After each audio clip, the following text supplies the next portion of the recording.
Good afternoon. My name is Brian Sullivan. I'm the president of the Nassau County Correction Officers Benevolent Association. Behind me are several members of my Board of Governors that run the union and 3 members that I'm going to introduce to you in a couple of minutes.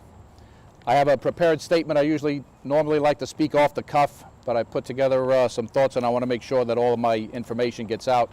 So forgive me as I read a little off a prepared statement. 2 days ago, on these very steps, members of the Nassau County Legislature's Democratic Caucus stood at a press conference with a newly formed organization calling itself the Nassau County Jail Coalition, claiming to be some type of an inmate advocacy group. This fringe group, comprised of people from 7 different organizations, complained of a myriad of issues at the Nassau County Correctional Center. Some issues that, in fact, my organization and I have been working diligently to correct for several years. None of the issues addressed by that group that day were new to anyone. Inmate health care, previously under Armor Correctional Healthcare Corporation, has finally and thankfully been replaced by Nassau University Medical Center. Some new issues were thrown in, like extending visiting hours for inmates on the weekends and ending solitary confinement. I'm not sure what that last demand is about because we don't have solitary confinement in Nassau County, first of all, so I don't know where that's coming from. The reason why I'm here today is because that group, while claiming to be working on behalf of inmates, also stood here with inflammatory signs like this one that was printed in Newsday the other day, stating "Stop Correction Officer Brutality." One of their leaders, Susan Gotterher, if that's how you say her name, claimed in a TV interview that she's seen injuries on inmates, insinuating that inmates are being abused by correction officers. Speaking on behalf of the dedicated men and women of the Nassau County Sheriff's Department, I can tell you that this group has no idea what they're talking about and has no conception of what goes into operating a correctional facility. Not one incident related to an inmate death at our facility or this whole mess with Armor Correctional Health has ever been related to the actions of any of our correction officers. I know conjuring images of Shawshank or Oz may make a splash and get attention to further some agenda, but these allegations are infuriating to correction officers who put their lives on the line every day to protect public safety and the residents of Nassau County. Our officers work in the toughest law enforcement environment there is. Everyone in that jail is there for a reason. There are no choir boys in jail, people. MS-13 gang members, Bloods, Crips, drug dealers, murderers, and rapists. Let's not kid ourselves. Our officers are entrusted with the care, custody, and control of these individuals, and in fact are the ones who many times are on the receiving end of the brutality at the hands of inmates. I want to introduce you to 3 people standing right behind me. I'm not going to mention their names because I don't want that because of the nature of work we're in. This officer, and this officer. These 2 officers are still active correction officers. This officer is retired. Give me a brief second. This officer right here, in 2006, was attacked and viciously bitten by an inmate on his head, causing a severe injury to his head. In 2013, his career was cut short by another brutal attack from one of the many hundreds of gang members we have in our facility. This officer is actually out retired now. He can't work anymore. This officer right here, in 2007, he worked in the visiting unit. He was choked by an inmate almost into unconsciousness and had to be taken out in an ambulance. 2013, while patrolling the visiting area with a lot of these people that claim to come into the jail on behalf of inmates, with the inmates in the facility, was again brutally attacked by another gang member inmate. He was punched, kicked, and knocked unconscious. He had to be taken out in an ambulance. He suffered severe head trauma and was out of work for several months.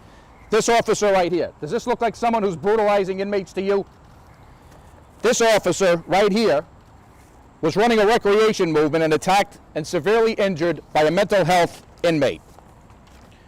He also had to be taken out in an ambulance because of the injuries that he sustained.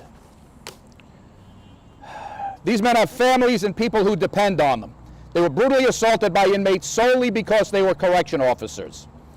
This year, to date, we have had 190 officers injured in the line of duty at the hands of inmates. Last year, we had 271 total for the year. 2015, we had 221 officers injured in the line of duty at the hands of inmates. We all know this is a tough job and it's a tough place to work, but no one goes to work expecting to be assaulted or disabled when we all have families to support and protect. This woman's sign should read, "End brutality against correction officers." Let's all get a grip here, folks. Now, most importantly, what's worse, most infuriating and galling is that our elected leaders in the Democratic caucus would stand shoulder to shoulder with this group who are touting this message. Anyone who knows this job, knows me and our facility, knows that this photo is garbage. This is garbage. This is a lie and a tactic to, again, further some agenda, as I said previously. Nassau COBA, this union, has fought tooth and nail over the past 2 years since I took over this union as president, and in previous years, to get Nassau County legislators to help provide us with the essential tools, equipment, staffing, training, and policies needed to make that jail run safer from the ongoing threats posed by increasingly more violent inmate gangs and the influx of jail contraband. The union has repeatedly called for the sheriff and Nassau County legislators to step up and support the men and women who keep this county safe 24/7. We've made progress, but there is much, much more to do.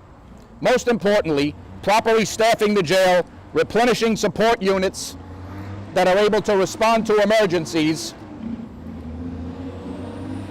and returning posts that have been cut due to draconian budget cuts that will all serve to keep this jail safe for both our officers and the inmates.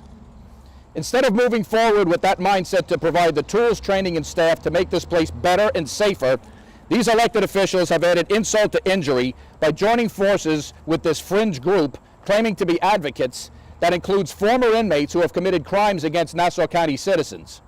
The very citizens our elected officials are here to serve. And all this just weeks after seeking Nassau COBA's endorsement for their re-elections. This hypocrisy has to end. These legislators constantly call for oversight or monitors for everything in this county, adding more levels of bureaucracy in an effort to address problems. Maybe we should add another oversight board to oversee our elected officials to prevent the slanderous mischaracterization of Nassau's correction officers who keep this county safe every day. As such, the Nassau County Correction Officers Benevolent Association, all of us here that represent over 1,200 active and retired correction officers for this county, demand a full, formal, and public apology to each and every Nassau County Correction Officer, from legislators Kavan Abrams, Sheila Bino, Ellen Birnbaum, Delia Durigi-Witten, and Arnold Drucker. As our elected officials, we look to you to help us protect our citizenry. We look for you to help provide us as county workers with the proper tools and support to do our jobs effectively. And we certainly expect you to not allow yourselves to be parties to anti-law enforcement fringe groups whose members include those very people you were elected to protect us from. If no apologies are forthcoming, I may very well be back here asking for resignations. That's my statement. Does anybody have any questions? I thought the press release was actually formally asking for their resignation. The press release said that I want an apology, and barring that, I'm going to be asking for resignations.